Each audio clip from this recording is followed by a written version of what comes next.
यमुनानगर वह पहला मैदानी इलाका है जहां पहाड़ों से होती हुई यमुना नदी प्रवेश करती है।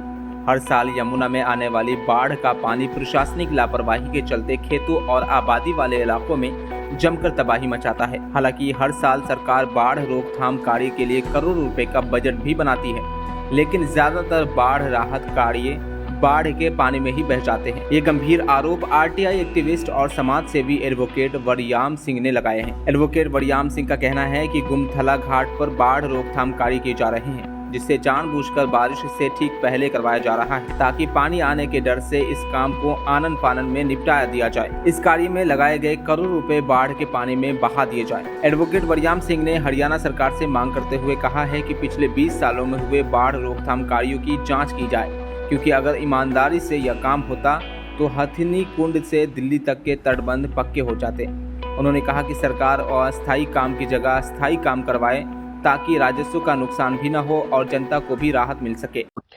देखिएगा, हम इस समय खड़े हैं गुमथला के घाट पर, जहां आप मेरे पीछे देख सकते हैं किस तरह से बाढ़ बचाव का जो कार्य है अभी पत्थर आया है और उधर से बरसाती मौसम भी आने वाला है। देखिएगा, प्रशासन जानबूझ करके इस बाढ़ प्रभावित कार्य को बरसाती सीजन के शुरुआती दौर में शुरू कराता है ताकि किसी प्रकार का कोई इसकी गुणवत्ता कसौटी और इसके मापदंड की जांच ना हो सके, क्योंकि जैसे ही काम शुरू होगा बरसातें शुरू हो जाएंगी, पहाड़ों से बरसाती पानी आएगा और अनन फनन में फिर सारा काम बाढ़ बचाओ कार्यों को दिखाते हुए इसको अनन फनन में कर दिया जाएगा। और करोड़ों रुपए का ये खेल है जो हर वर्ष खेला जाता है और बड़े लेवल से खेला जाता है, लेकिन इसकी आज तक कोई जांच नहीं हुई। मैं आपके माध्यम से हरियाणा सरकार से मांग करता हूं कि पिछले 20 वर्ष में जितना बाढ़ बचाव कार्य किया गया है उसकी जांच की जाए, क्योंकि इतना पैसा 20 वर्ष में लगाया है। अगर इस पैसे को नियम और कायदे से लगाते तो हरियाणा के हथनी कुंड से लेकर के और दिल्ली तक के तटबंध पक्के हो जाने थे, लेकिन प्रशासनिक अधिकारी इस तरह की पॉलिसी को सामने नहीं लाते, क्योंकि उनकी अपनी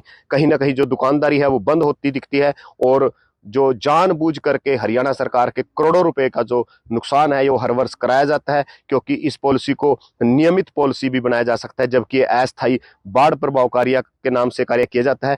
मैं आपके माध्यम से हरियाणा सरकार से मांग करता हूं कि इस अस्थायी बाढ़ बचाव कार्य को ना करके स्थायी बाढ़ बचाव कार्य किए जाए, ताकि हर वर्ष होने वाले नुकसान से जो किसानों को जानी माली और फसल का नुकसान होता है वो भी बचेगा और कहीं ना कहीं हरियाणा सरकार को जो है प्रति वर्ष जो राजस्व का नुकसान होता है उसमें भी बचाव होगा और जनता बाढ़ प्रभावित क्षेत्र की राहत की सांस लेगी। वहीं इस बारे में डीसी मनोज कुमार से प्रतिक्रिया ली गई तो उन्होंने साफ कर दिया कि अगर लापरवाही करने की किसी की मंशा भी होगी तो भी वह नहीं करने देंगे। बाढ़ रोकथाम कार्य में यमुना के किनारे बनने वाले तटबंधों में छोटे पत्थर के इस्तेमाल पर उपायुक्त ने कहा कि तय मापदंडों के अनुसार काम होगा, लापरवाही बर्दाश्त नहीं की जाएगी। मैंने अब देखिए आपने ये बात करी, लेकिन मैं इन चीज़ों का ना आपके बताने से पहले ही संज्ञान लेता हूँ और लेता हूँ आप लोगों की रिपोर्टों पे ही।